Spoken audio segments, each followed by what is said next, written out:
generous introduction. It's really a great pleasure for me to be here among friends, family.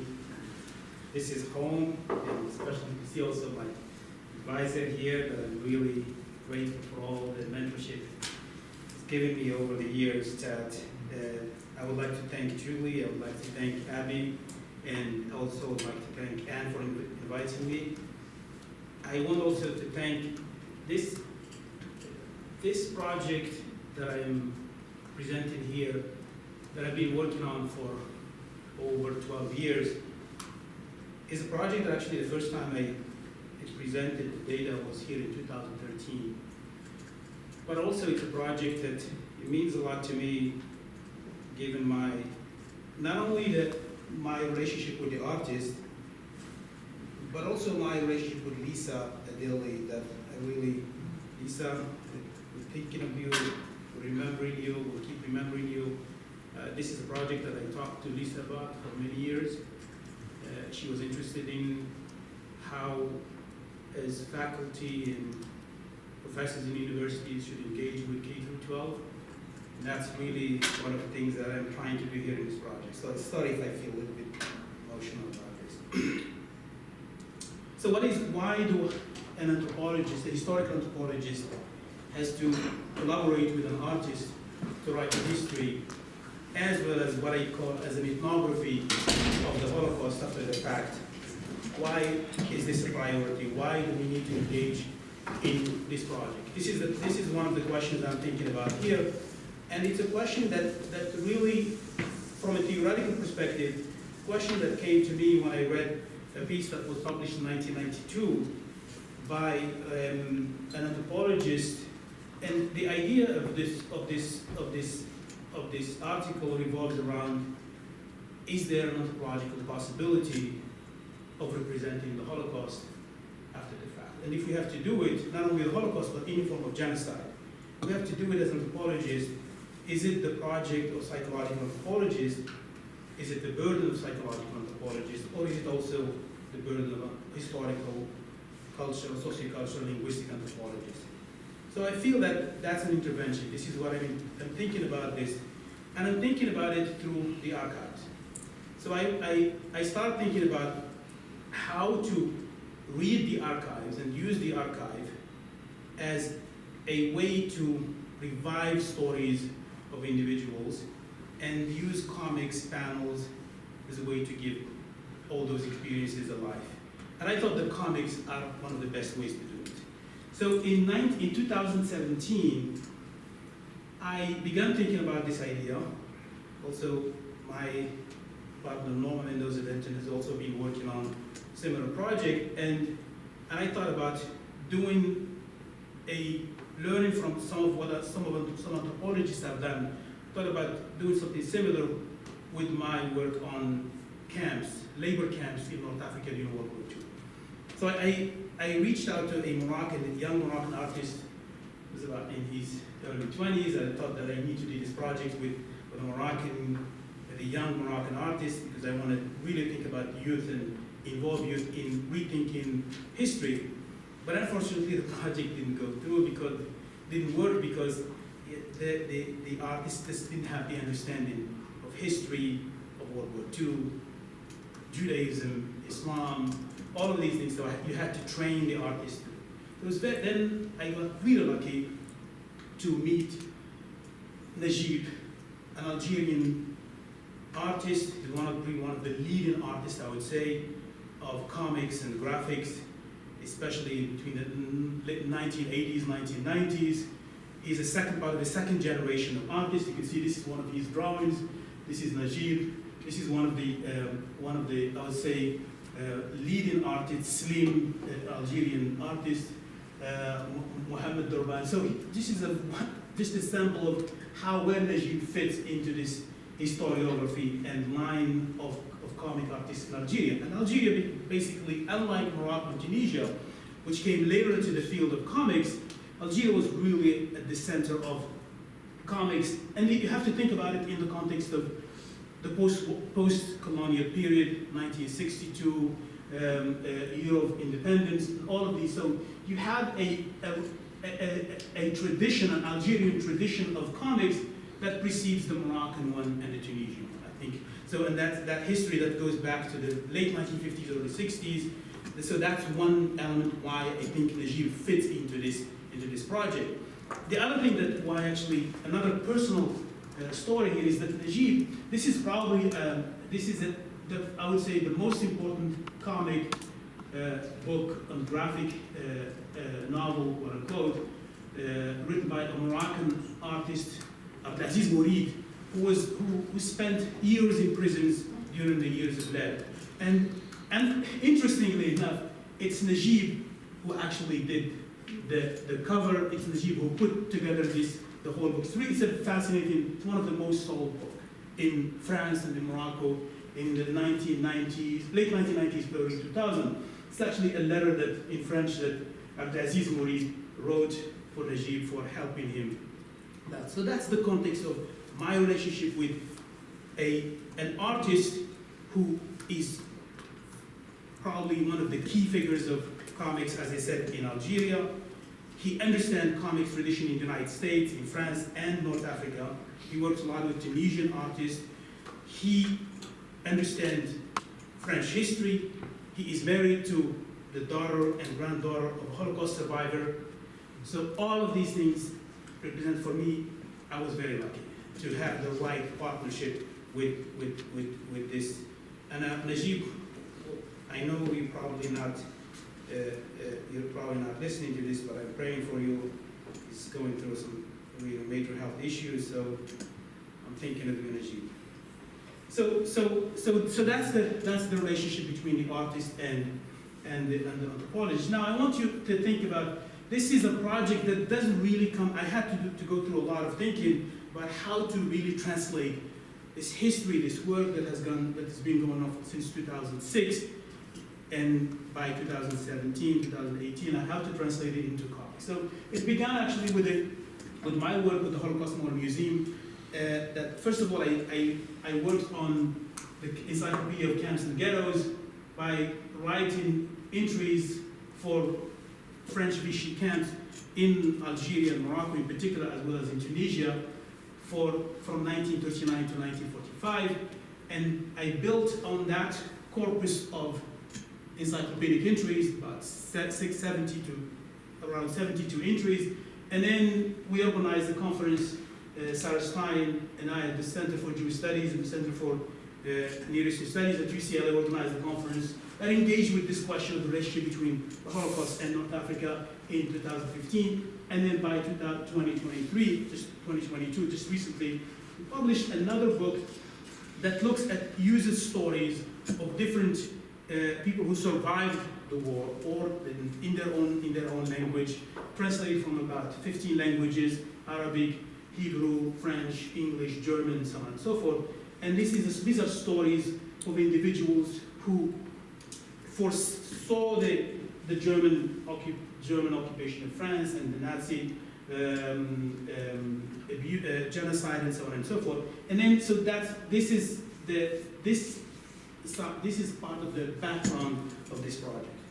So given that, and now I want to just give you an idea about what this project is about. So this project mostly is about refugees who fled the Spanish Civil War and ended up in France, and also refugees who fled the German rise, Nazi rise, and then from Germany and other European countries to France.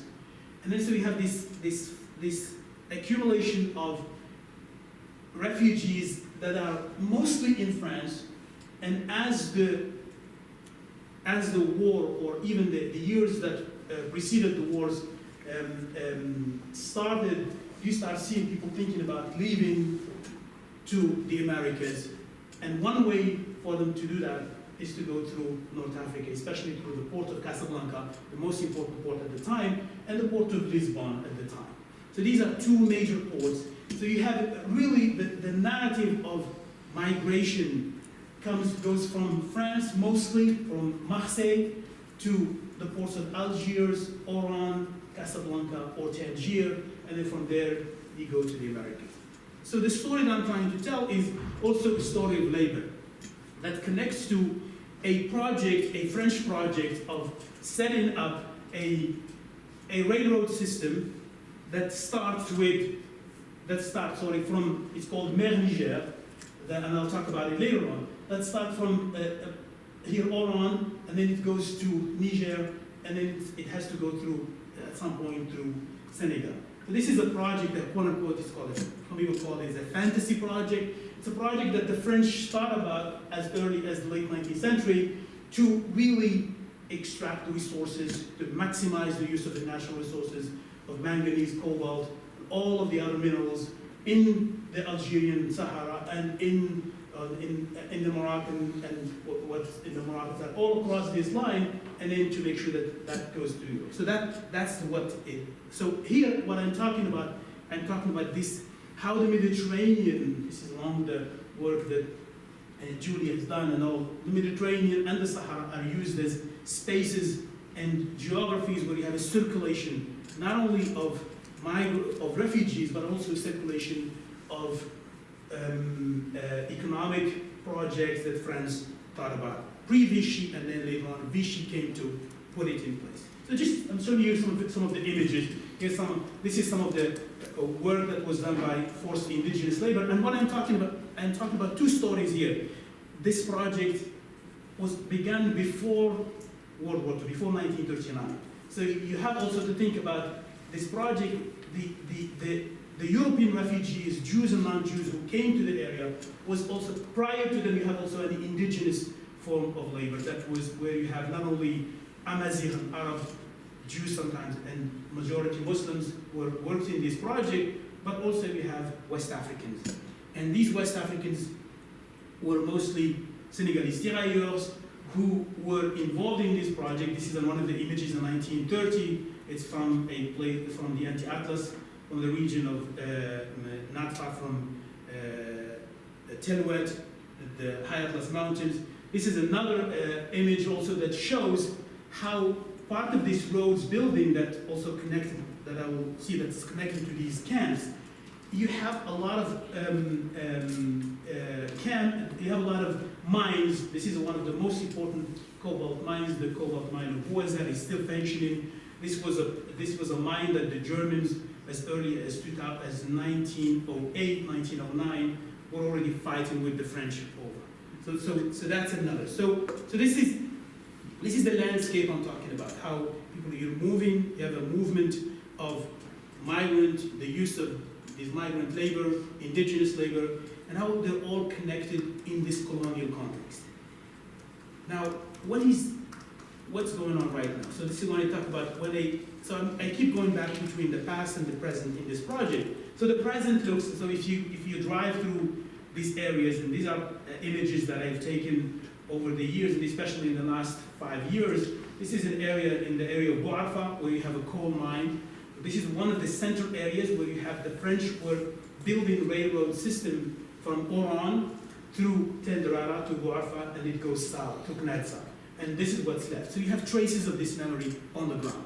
So but these are railroads to take the natural resources to Oran before shipping. So then you have also, so I'm interested in material culture, how this material culture is also helping us think about this. And when we started, before we get to the drawings phase and the script phase, we have to sit down and think about all these images and materials, so we can see in Marseille, France. This is in the desert, all the barracks, the material that we used to, all these companies that, La Toiture, all these companies that roofing, that were used to, that basically imported the material for the building of the main sites of the train stations. And then you have some of the existing buildings. This is probably the most important existing camp that's around the line railroad that's called Tenderara. These are barracks where the soldiers used to live. Outside of the barracks, you have mostly tents. Now, why is this important? This is important, as I just already mentioned this, as far as the Pétain's idea about the undesirable. So you have, once Pétain took over after an agreement with the Nazi government, and then you have the establishment of the Vichy government in Vichy. So you have a different ideology now. It's an ideology that revolves around land, but who is a real citizen of France. And anybody who doesn't fit into that category, they were branded and thought of as undesirables. So what the Vichy government did is now you start moving as early as late 1940s, you start moving all the refugees from the Spanish Civil War, all the refugees who were stuck in France fleeing from the Nazis. Now you start moving them across the Mediterranean to these different cities. You put them in Oran, and from Oran, Algiers, then you take them to these different camps, to labor camps. So how many camps do you have?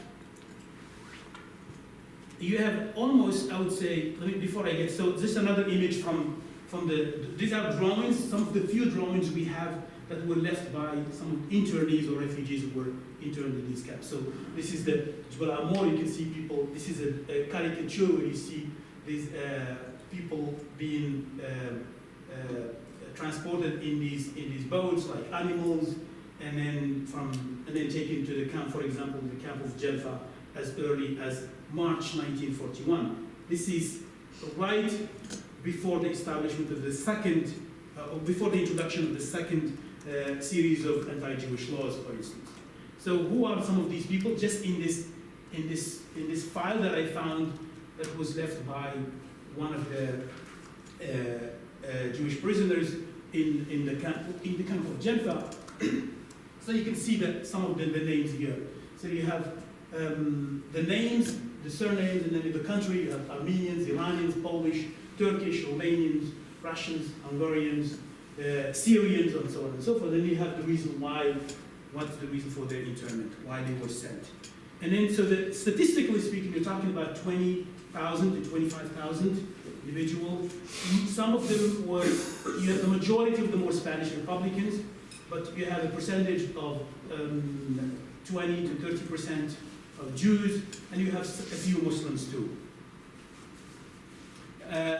This is the main line that was established by 1943, the main line of that the Vichy government was able to build. Of course, this is, when I say Vichy government, sometimes you have to think that some of these railroads were established before that period, but it was extended all the way to Babylon. So it goes from Oran, it goes to Burgund, and Drara, that they just showed you an image of, Boarfa, coal mines, very important. Again, remember there was when it comes to mines, there was a huge debate before actually the colonial period in Morocco, and later after the colonial period of Tunisia in 1880s. You have a huge fight going on between all these colonial powers, European powers, over who controls the mines, and that's the Boarfa was one of them. So French government did not own the rights of the control. So if you have different companies that were fighting over this until it was settled after World War I. So this is the map that we were able to come up with as far as every dot you see there represents either a labor camp, a detention camp, or a disciplinary camp. So 3 examples of camps. So let me give an example. The majority are labor camps. I would say over 80% are labor camps. There are disciplinary camps, like for instance, Hajrat McGill, where you have Algerian nationalists, Moroccan nationalists, Jewish leaders of the opposition. Jeanine Bourrezq also was one of them. And then you have in Morocco, you have Boudni. This is a very important one. Some of them were older military buildings, and then they were not refurbished and changed to become to be used as camps. And then the only camps where you have what we call detention camp, or the camp de triage, is, for instance, Sidi Ayashi, where you get to Casablanca as an immigrant or a refugee, and if you don't have your own network, you might be picked up by the police. You sent to Sidi Ayashi. That's where you have the triage. So if you are able-bodied, you can be sent to work in all of these camps. And then what you see also a movement and the circulation of all of these individuals across the countries. You could spend a few months in Settat, and then you will be taken to Bergen, and then you will be probably taken to Jelfa, and so on. So there is what I talk about in memory here, and then how traces, what is left. Unlike the Germans, which kept really, the Vichy government didn't do that. It actually forced, or they thought about not leaving traces for any material that actually would trace back what happened in these areas. So you could write, you could take notes, you could also, and then the idea of the desert too was also important. So if you look at the camp, even in Senegal, Civic Bhutan, for instance, isn't in a forest area. So if camps in areas where you don't have a forest, like Sidi Ayashi, it's also in a forest. So they use in nature to erase memory. So, and the desert is one of them. If you look at the other camps, for instance, in France, Gours and Le Vernet, they're all in forest. That was intentionally done by the Ministry of Industrial Production. Now, so that's what I'm talking about. Now, I'll look at the sources. So, one of the things I want to do in this project, for me, it's very important to have Islamic studies, Middle Eastern studies, Jewish studies, Holocaust studies interact and talk to each other. And then I want to introduce the Muslim voice, the West African voice, to the graphic, what I call, quote unquote, the tradition of the Jewish graphic novel. Okay? So I wanted, that for me was a central core. So, and to do that, you have to see what kind of relationship existed between Jews and Muslims during that period. So to do that, I have to rely on LICA archive. La Ligue Internationale contre le Racisme et l'Antisémitisme, led by Bernard Lecache. It's an association that was established in 1927 by Bernard Lecache. It was one of probably the most important organizations that really led a defiant campaign against the Nazis. And one of the interesting things about it is also an association that worked with Muslims in Libya, in Egypt in particular, Muslims in Algeria, Muslims in Morocco, Muslims in Syria, and Muslims also in Palestine at the time. What kind of archives was left from what we collected from this archive of the LICA? The LICA is the majority of most of the archive, this archive, the LICA archive, the first thing that the Germans did when they landed in Paris, they took the archive of the LICA, they sent them to Berlin. From there, and after the end of World War II, the Soviet, they took it to Russia, and then it stayed there until the 1990s. Then the Holocaust Memorial Museum and other organizations digitized everything, and it's now in DC, in France, and other places. So that's the archive I rely a lot on. So most of this data, the story that I'm constructing is a real story. It's all coming from the archive. And now, so then you have also memoirs. What was left? The only memoirs actually written we have about this period is a memoir by an Algerian nationalist called Mohamed Berkani, Memoir, Trois années de camp, and mostly talking about Jenin Bourrez, and then a disciplinary camp, and then the works of Max Aub, who wrote a lot about Jelfa. Max Aub worked or fought during the Spanish Civil War. He fled Spain, ended up in the camp of Jelfa. Then he was able to flee to Casablanca, and then he came to Mexico. He became one of the most important playwrights and writers of Mexico, and he died in Mexico. Then I use also a lot of material in Arabic that I was able to find in this archive too. So the idea of how Muslims thought about Nazis and how Muslims thought about anti-Semitism. It's really interesting to see that the debate about, and then this is why you have this connection in this archive exists in the archive of LICA, because of the relationship between some of these Muslim leaders, thinkers, and some of these Jewish leaders in France in particular. And so you're talking about taqalid Islami or mabadi nazi, Islamic tradition and nazi. So the idea of hal tattafiqan, is there an agreement between, and then you have Egyptians who wrote about basically engaging or debating German anthropological works about racism and racial theories, And one of the most important one is كشف الستار عن نظرية امتياز بعض الأجناس نصيب الشرقيين في هذه النظرية. Revelations of the theory of supremacy of certain races in the place of African Indians. And based on this, you start. You have also, I have a list. I use in the archives. I was able to think about, or Najib and I were able to think about, what's the nature of these camps? How do we draw these camps? So what are these camps similar to the camps you have right here in Arizona for the internment of Japanese, American, or the same thing that we have in Germany and so on and so forth. So we use we don't have a lot of photographs, but we use some of these few photographs like this.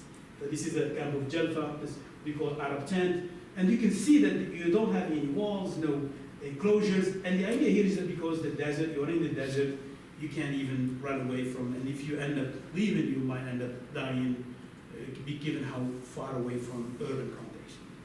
Now, so that's the historical, the visual, and all the material. Now I want to give you a little bit of an idea about where the graphic history that I'm trying to do here fits into a traditional graphic history about World War II, especially from the Vichy period and the North African period. So most of this is built on two projects, okay? There were similar projects like what I'm trying to think about. So for instance, Mickey Mouse, au Conte de Bourse. So this is actually a very interesting graphic, very short. It's by Horst Rosenthal, a German Jew who ended up fleeing the German, and then he was caught during the war, sent to Camp Gurs, and then from there he would be sent to Auschwitz, and that's where he died. Publié sans autorisation de Walt Disney. But it's using humor.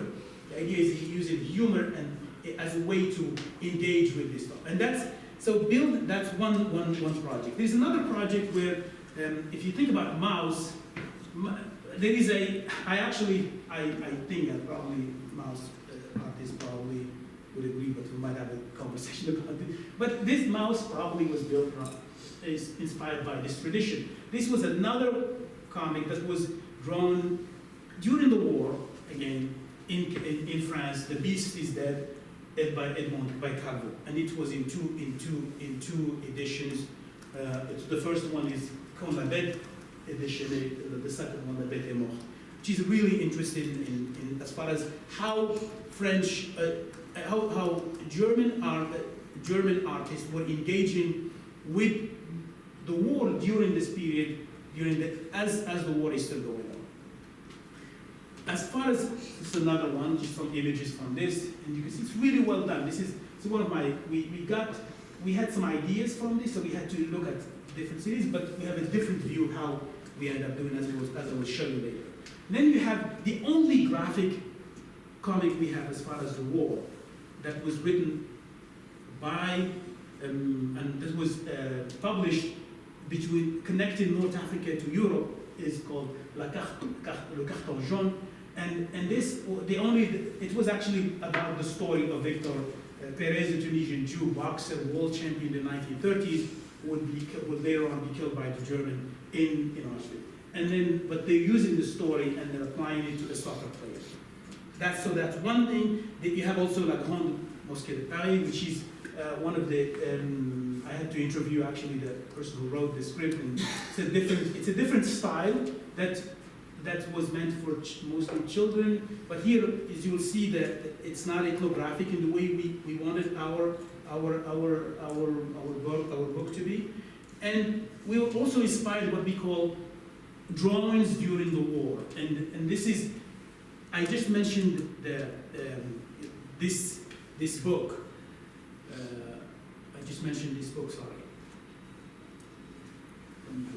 كشف الستار, this book by al-Maliji, for instance, the Egyptian scholar was also connected to Al-Azhar. But there are people who were inspired by al-Maliji's book, and what they did, they took Mein Kampf, this is 1937, and then it's called Al-Jinsi al-Islam. Actually, the translation is not that. It's called Le Racisme al-Islam. And they took excerpts from Mein Kampf, and then they translated them into Egyptian dialect, and then they added visuals and they were working with the Lika, to basically teach Muslims in Egypt and the Levant and other places about the danger of fascism and the danger of Nazism. So that's another example that we're looking at, this corpus of data that we have to rely on. Not unlike also, as one of the things that I mentioned at the beginning, is that you don't have a lot of work and writing left by these refugees who are interned, but you have a few drawings. Some of these drawings are like by Gulliver, especially. Mostly they focus on Jelfa. Jelfa in Algeria, the high plateau. This is where we have a lot and the drawings by Tufel. This is where you have some examples. You have also this other example where how you get picked up in Marseille or in France, and then you sent to boat, then you go to the Mediterranean, and then from there you get sent to Oran, and then the last one that I want to show is also, this is a very interesting tradition that we discussed this and we learned. We try to see how we can, if we can use some element of this. This revolves again on the humor, the notion of humor and satire to talk about genocide. That's why Kimone van Marengo, I wish somebody could do a dissertation on this. Also, the whole archive is between Scotland and Egypt, really fascinating because it really talks about, uses these different books, and this is by somebody who was born in Egypt in 1907 and became one of the key artists in as far as during the war, how the Germans and how the Vichy government was engaging with the refugees. Now I'm going to jump to our project. So with all of this background, Najib and I, we sat down and we started thinking about how can we tell this complicated story that brings in these Muslims, West Africans, Jews, and then tell it in a narrative way that also ethnographically it's rich. So when somebody reads the text, I want to read this as if you're reading an ethnographic description written by an anthropologist. So the story begins with Hans. Hans is the main character, okay?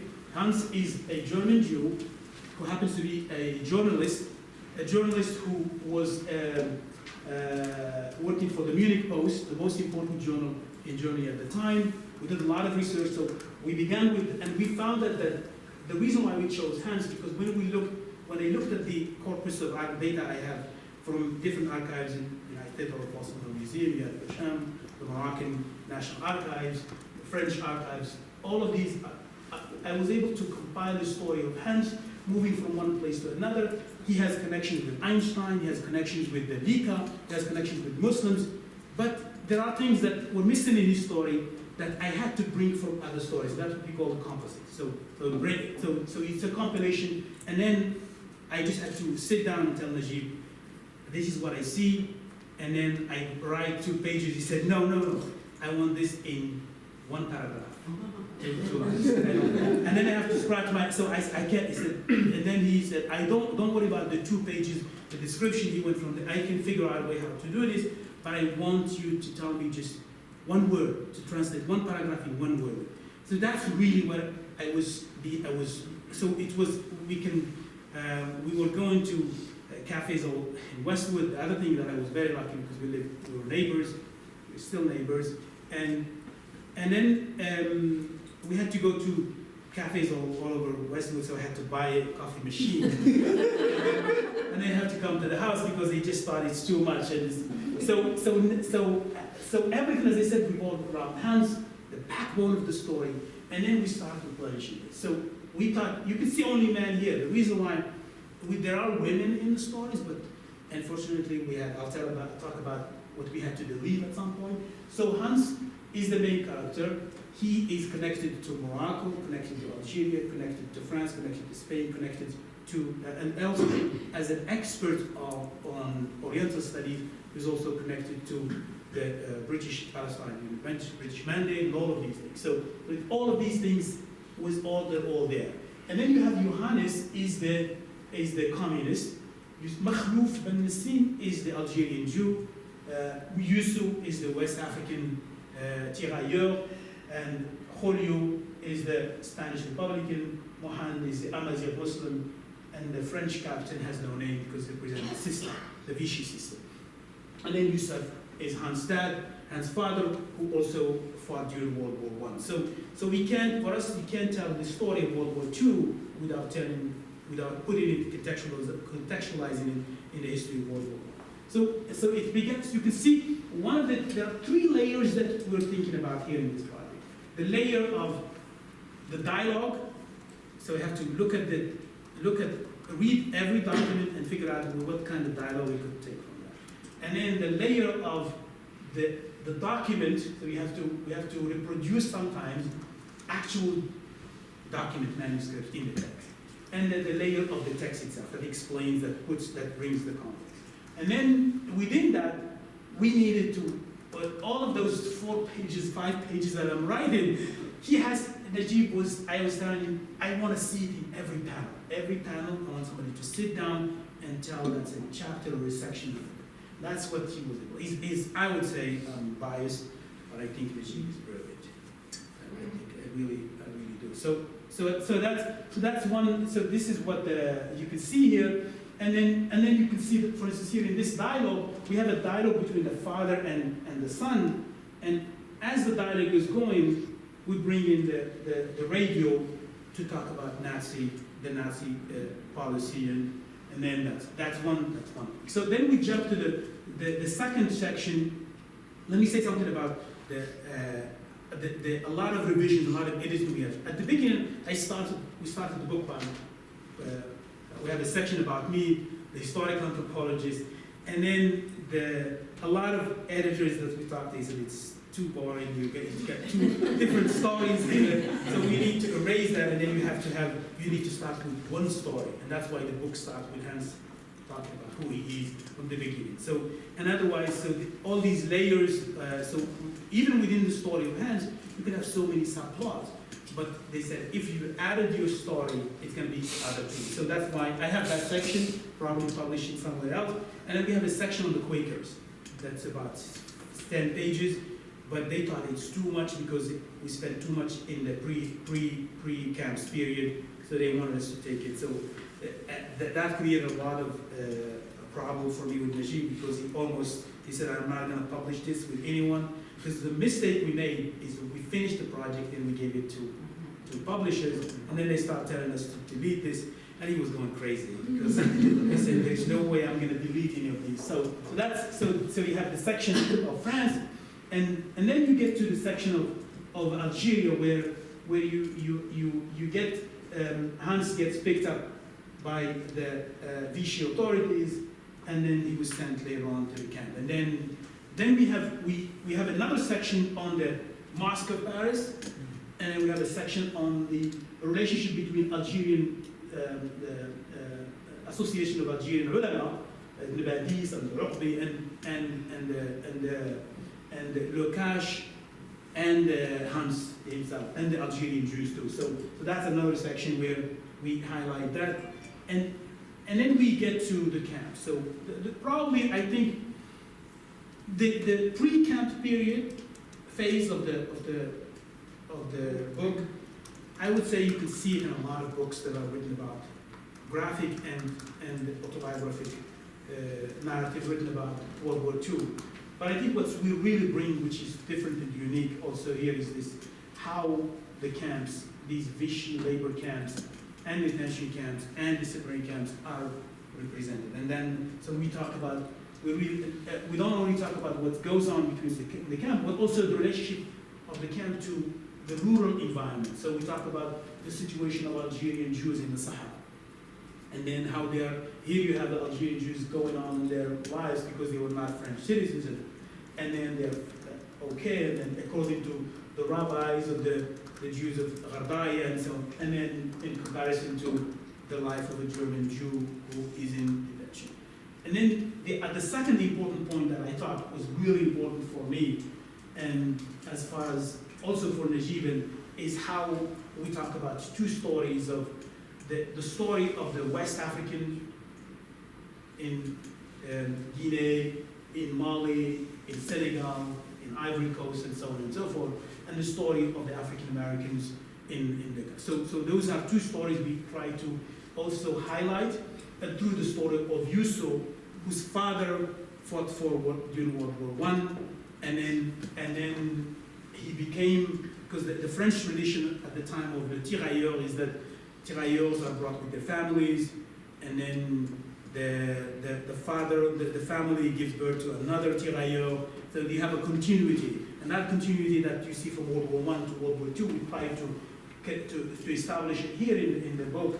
And then also we try to connect this relationship, the story of the tirailleurs in the French army to the GUM in the North African in this story. So that's something also we try to discuss it in the book.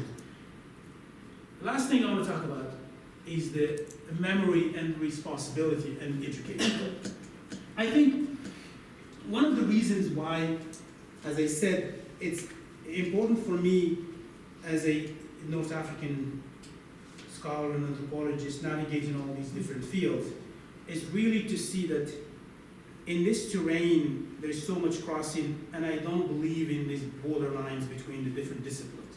So there is a way to talk about the story of Tunisian Muslims also in one area, and as well as the Tunisian Jews who were killed during the Nazi occupation of Tunisia.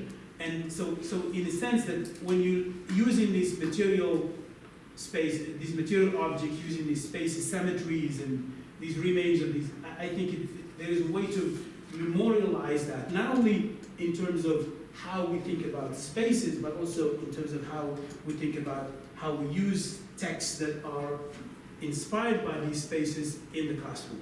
And that's really what this project is about. This project is about telling one story in English, because that's probably why I'm telling it in English, because I need to get evaluated by UCLA but I also wanted to tell this story in French and in Arabic. And then this book is already translated into Arabic and French. I'm working now with a Moroccan publisher, and it will be out in June. Hopefully it will be presented at the book festivals in Rabat. And I'm already in discussion with the Ministry of Education in Morocco to basically think about ways to incorporate some of these elements of these into the educational system.